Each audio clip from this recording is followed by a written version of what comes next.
In regional news, when will it end? The massive clean-up underway in Queensland, with some residents flooded for a third time.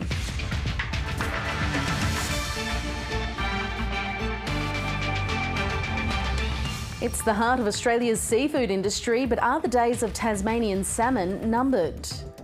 Making music with Mother Nature, one final tune for Tasmania's own Piano Man. And stay out of the water, a top-end feeding frenzy like no other.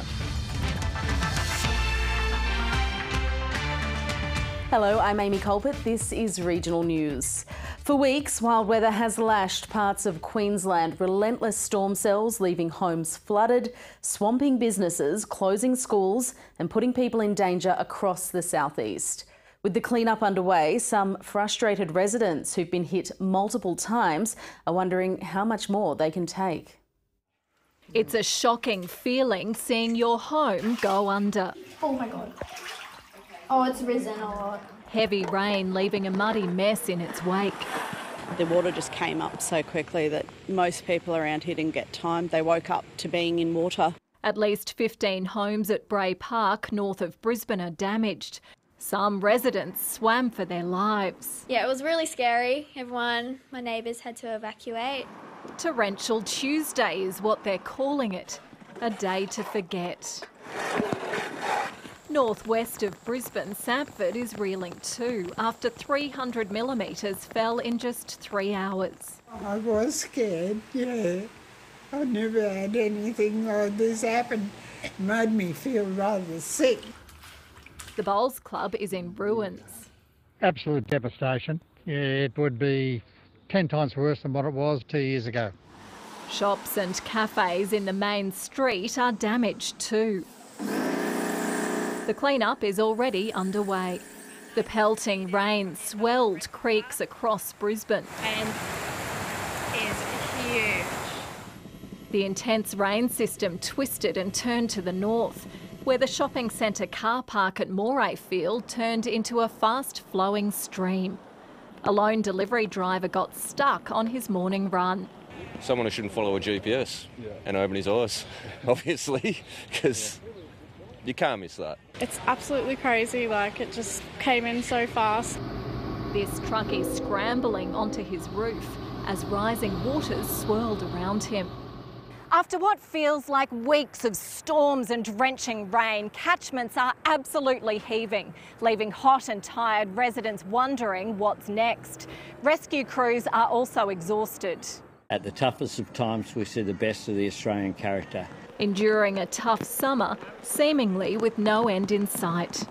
Emma Pollard, ABC News, Brisbane. From Queensland's north right through to the south, not many places have been spared Mother Nature's fury. Entire towns have been cut off this week and roads across the state damaged. But it's not just the east feeling the impact. Parts of the Northern Territory have been inundated as well. With the latest on the situation, we're joined by Toby Loftus in Toowoomba in Queensland and James Elton in the Northern Territory's Katherine region. Toby, we'll start with you. Another massive week of wild weather in Queensland. What's it like where you are in Toowoomba?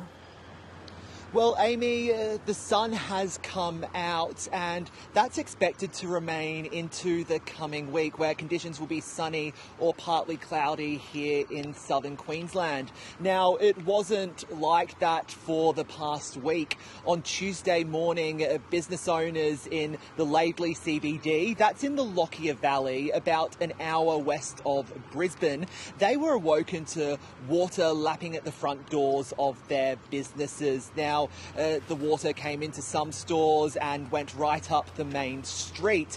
That quickly rescinded throughout the afternoon on Tuesday, and business owners were quick to hose down the damage and mop out the mud. Now, it wasn't just business owners affected though. We spoke with one homeowner who got a very interesting surprise while she was checking on her house as the creeks around them rose. She found 16 eastern brown snakes trying to climb up away from the floodwaters up into her house. So that was quite a shocking surprise for her. Now, on the Western Downs, which is west of Toowoomba, the town of Dalby had an emergency alert on the Tuesday night as well. And the town of Warra, which is just about half an hour west of Dalby, 29 people had to be rescued by swift water rescue teams there as three creeks converged and inundated several homes there. Now, interestingly enough, in that town, the Welcome to Warra sign on the western side of the town towards Chinchilla, that was washed into Warra itself, where it rested outside the local state school. School staff were shocked when they came to the school to check out the damage and how much mud there was to see that sign there.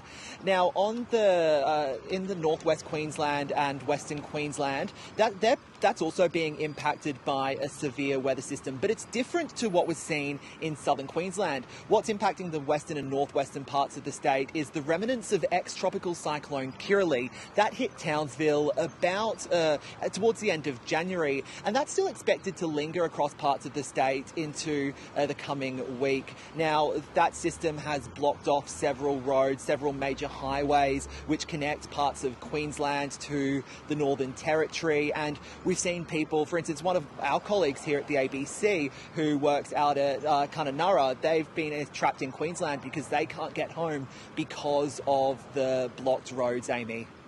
OK, Toby, thank you. We'll now go to reporter James Elton in Katherine. James, we saw the main freight route to South Australia out of the Territory cut off last week. That's now reopened, but there are still plenty of roads that are closed off. That's right, Amy. The Victoria Highway, which is that critical artery that leads out to the west from here, from here in Katherine to Kununurra, that's still closed due to flooding and damage to the road. I've just been speaking with the driver of the truck that you can see over my shoulder here. He's been stuck here in Katherine for 17 days now, trying to get his load to Kununurra, and there are many other truck drivers in a similar position. Just a couple of days ago, this area behind me had a lot more trucks in it. Many of them have given up, basically, and gone back to Darwin, but there are hopes that the road closure might be starting to get close to a reopening. Lots of rumours going around on truck radio and Facebook groups and things like that, but at the moment it's very difficult to get through. There are permits being granted for some smaller vehicles to get between Katherine and Timber Creek, but from Timber Creek onward out to that WA border, that's where the road's really bad and there's still water on the road in some places. So James, with that in mind, what does that mean for the residents of Timber Creek now? Well, yeah, for people who are in Timber Creek, they've been effectively isolated for that entire time. I was speaking with somebody yesterday who has a house in Timber Creek and a large sort of property where they run cattle and horses just outside of Timber Creek. And similarly, they have been isolated there for 17, 18 days now. And as you would know, a lot of station owners, pretty well prepared for this kind of thing, pretty well stocked up for the wet season. But even if you're pretty well stocked up, 17 days starts to take a toll, especially on fresh fruit and veg and that sort of thing. So much so that this particular woman and her partner organised to charter a helicopter, and they went door to door knocking in Timber Creek, asking people what supplies they needed and putting together a sort of group shopping list, chartered a helicopter and went and got those supplies and brought them back to Timber Creek. So there's still a lot of cleanup and a lot of work that's going to need to be done in Timber Creek in the coming days. They've got 90% of their fences down on their station. Stock are wandering on the highway. So you can see the ongoing difficulties and isolation that's being experienced by people in some of these communities. Yeah, still a tough few weeks ahead, I think. James, thank you so much. Tasmania has long been the heart of the country's salmon industry, but concerns over an endangered fish in the area has a federal review of salmon farming being considered. It's left salmon workers worried for the region's future and the industry calling for certainty. An industry living up to its reputation as a political battleground. Liberal leader Peter Dutton has visited Strawn to meet with salmon farmers. We're really pleased to be here to speak to locals and to get a better understanding of the practical environment and the issues which are really causing great angst and concern to many locals here in Strawn. Just last week, Prime Minister Anthony Albanese made a visit to Tasmania to reassure workers. I just think the Prime Minister was being dishonest with the people of Tasmania. I think he came here with a glib line. Consultation on whether a review of approvals of salmon farming in Macquarie Harbour should occur is underway, after environmental groups raised concerns operations could wipe out the endangered Maugean skate. But those in the sector believe saving the skate shouldn't come at the cost of their livelihoods. The impact isn't just only on Macquarie Harbour, it's broad. So we have hatcheries all around the state. There's a lot of scrutiny on it. There's a lot of people talking intensely about it, and it seems to me too often some of the local people who live and work in this industry don't often get heard enough. A decision on where salmon farming can occur here in Macquarie Harbour is still under consideration by the Federal Environment Minister. In the meantime, a joint trial by the Commonwealth and Salmon Tasmania is set to begin, aiming to increase the levels of dissolved oxygen here in the harbour and save the Maugean skate from extinction. The Minister for the Environment needs to go through the due process under the former Howard government's laws that are before us. That is what she is required to do by the law. We know that Peter Dutton is a rare visitor to this island. I'm glad he's finally turned up. Minister Plibersek's office said she was unable to comment due to being a legal decision maker in the process. Clancy Bylan, ABC News. The cost of living crisis is being felt across the country, but often the further you get from the centre of the city, the higher the cost of day-to-day expenses can get. In one remote community in the centre of the Northern Territory, a bottle of milk at the grocery store can be 2 to 3 times more than in an urban supermarket. Almost 3,000 kilometres from Sydney, the cost of living crisis has still managed to grip this tiny Northern Territory town. Santa Teresa is known as Ginger Porter to the 600 Aboriginal people who call it home. There are no million-dollar houses here, but the price of groceries rivals that of a specialist suburban deli.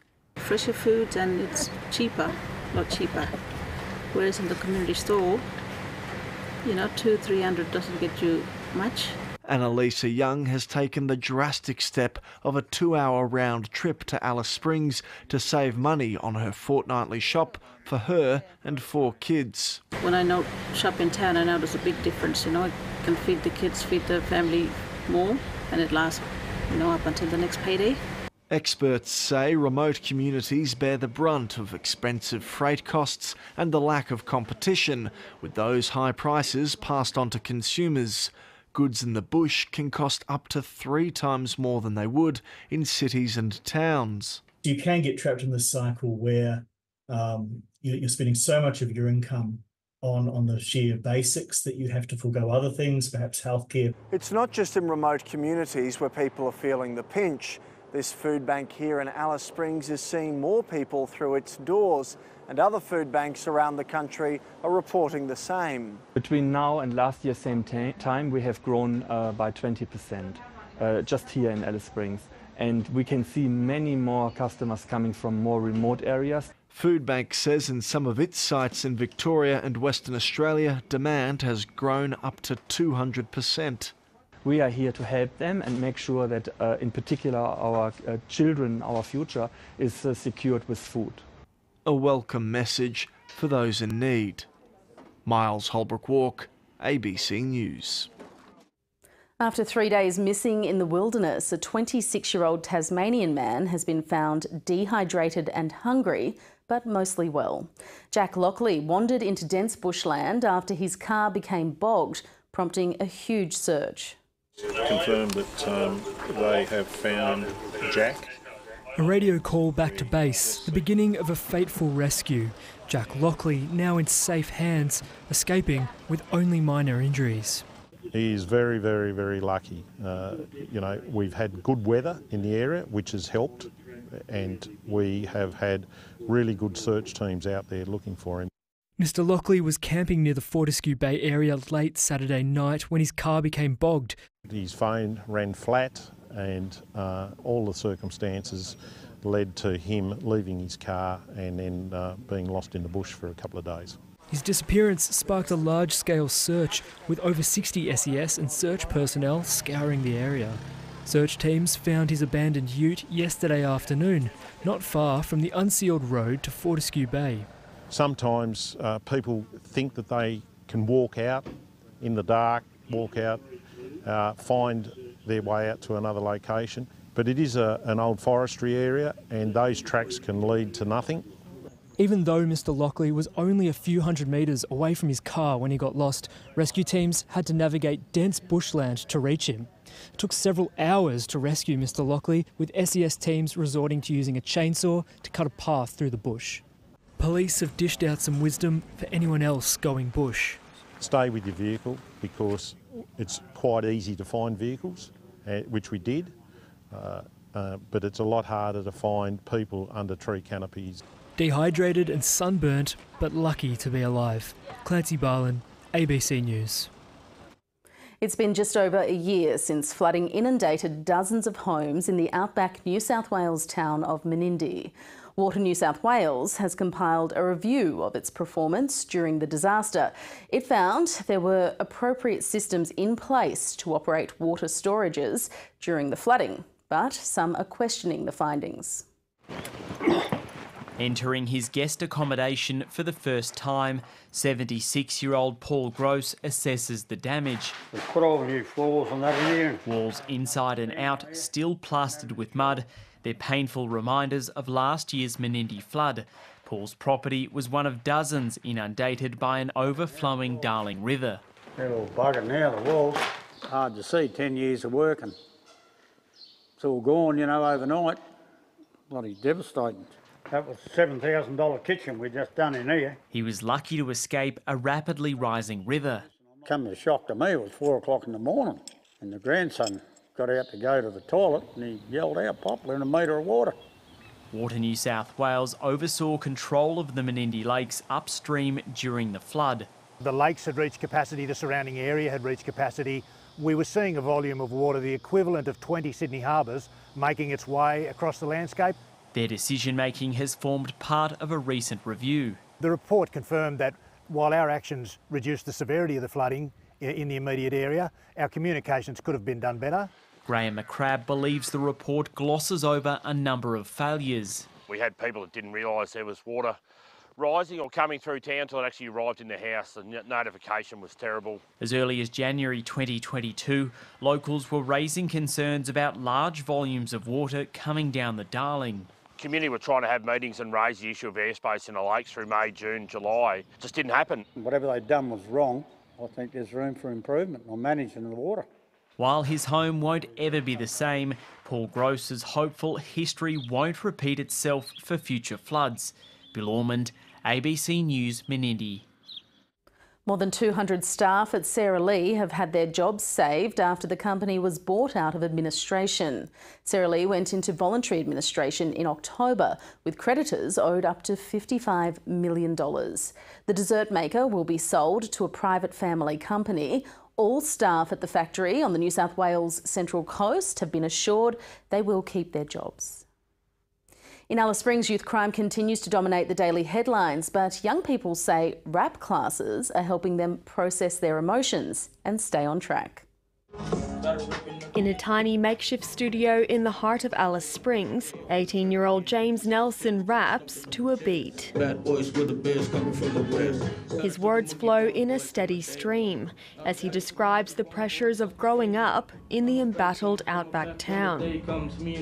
Gets my mind off everything, like mental health issues. James started taking rap classes last year after a sudden loss in his family. He says it's helped him process his emotions and stay on track. I was going through a lot of stuff. I just lost my uncle and I couldn't sleep at night. But then I started rapping, you know, like writing down stuff. And it helped me with a lot of things.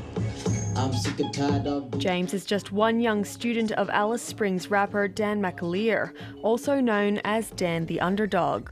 In addition to coaching young people in the community like James, Dan runs classes at the local youth detention centre, continuing to work with inmates once they're released.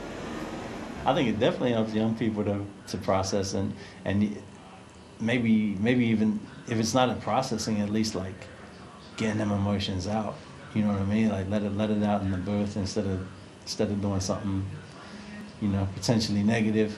Territory families say they're seeing high engagement with the rap classes at the local youth detention centre, and it's helping young people express themselves and process life experiences. if I can focus on this for a minute, you know what I mean, and make something that I'm proud of, man, I'm gonna feel better as a person. If I help young people to stop doing all that stuff, you know, like bad stuff, you know, clear their mind.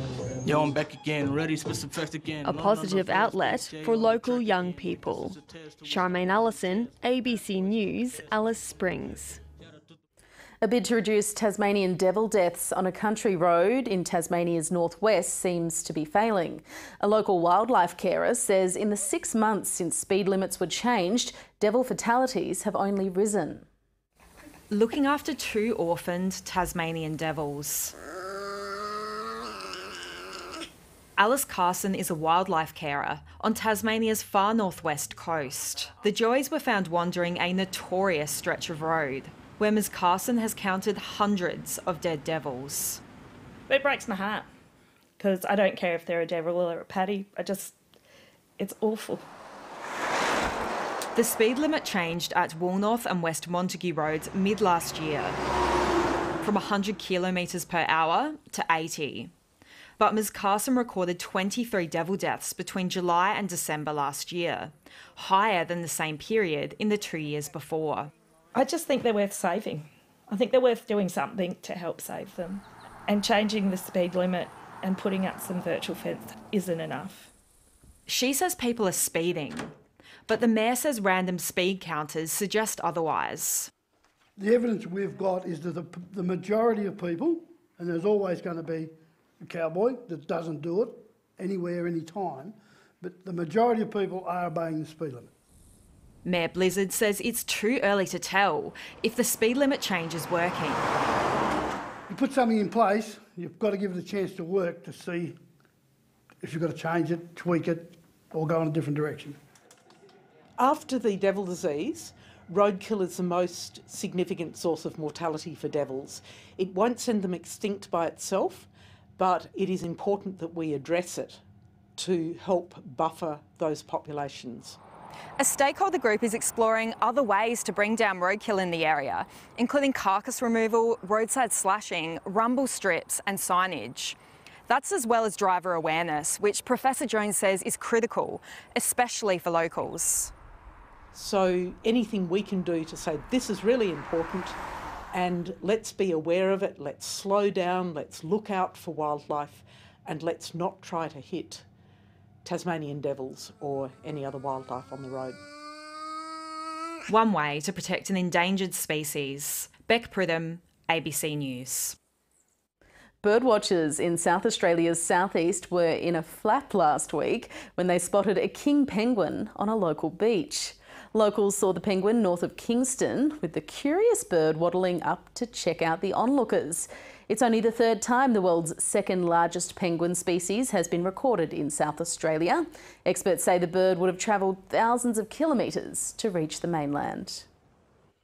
After nearly 5 years and countless kilometres, Tasmania's travelling piano has found a permanent home.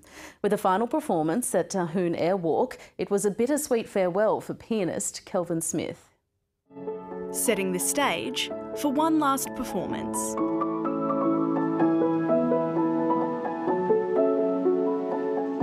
Since 2019, Kelvin Smith has been keeping a promise: to play piano in beautiful places. Any of the places that I've been in, there's just been 1 or 2 moments where I'm just totally in tune with the piano, beautiful instrument, in a beautiful environment, and it's just like, this world rocks. It's an endeavour that's taken him from beaches to sidewalks and all the way to the enormous Gordon River Dam. Even the simplest of locations, just wheeling it out into the backyard, you know, the local park, the local beach. Having a piano outdoors, there's something beautiful with that. However spectacular, the travel has left the piano with its fair share of wear and tear. Kelvin now making the call that it's time for the instrument to retire. Flying through the air under a helicopter is one thing, or hanging from a crane on the wharf in Hobart is another. It's got its own little stories to tell and battle scars to go with it. By anyone's account, you know, it's had a good run. Having had one last performance, the piano will now stay at Tahoon Adventures in Tasmania's Huon Valley, the scenic location, a fitting home. He came here the first time and played on the weekend. We opened after the fires. I think Kelvin, from what he says, would like to see people tinkle on it. Obviously, we don't want to get it any damage, even though he says it's fairly worn out, but it's a lovely piece of memorabilia. With this piano now finding its new home, Kelvin says it's time for a break and to focus on other projects. But he's not ruling out a comeback tour somewhere down the line. Tasmania has so many awesome locations and they're never going to stop calling me. Meg Whitfield, ABC News. If one crocodile is a fearsome prospect, well, how about 80 of them? An annual feeding event in Kakadu brings in masses of the apex predators and is a major drawcard for tourism in the Northern Territory. But park rangers say people are still not heeding warnings of crocodile danger, and it's less often the tourists that are the problem. The rapacious reptiles jostle for the best position along the notorious Cahill's Crossing. The high tides at the end of the dry season promise to deliver a tasty meal. Behind us, can be up to 70, 80 crocodiles this time of year. The surrounding waterways recede and crocs migrate into the river. But combined with that is also a bigger biomass of fish that's congregating, and therefore crocs are taking that opportunity to feed on those fish. The event has been immortalised by naturalist royalty David Attenborough and draws people the world over. It's crazy to see this kind of thing, especially for French people. We're not used to this kind of animal. Big ass animal, wild animal as well. After the feeding frenzy, the crocs begin to dissipate, but rangers warn that though they are out of sight, they should not be out of mind. Park staff say they see dangerous behaviour from people on almost a daily basis. And more often than not, it is locals who are taking the biggest risks. The attitude is it's not going to happen to me. A crocodile submerges and you can't see it. You don't know where it is, what it's doing. And that places everything at a crocodile's advantage. Locals say it is easy to become complacent when so much time can be spent on the water without incident, and the occasional small risks are par for the course. You do get a bit complacent and sometimes you can get a bit silly. Go hunting, fishing, you need that lure that you just lost on the rock. It's right there, I can see it, I'll get it. But others are often witnessed doing far more dangerous things. With the local fishermen, they get in the water at night time, knee-deep water, stand in the middle of the crossing. But one day, unfortunately, someone's going to get grabbed. But Mr. Lindner says, despite the risks, it's important to understand the value that crocs have in the territory, and that keeping people informed is key to keeping them safe. It's a constant effort of education. Enjoy watching them have a meal, and don't let them make a meal out of you. Tristan Hoft, ABC News. And that's the latest regional news. I'm Amy Culpitt. Thanks for your company. See you next time.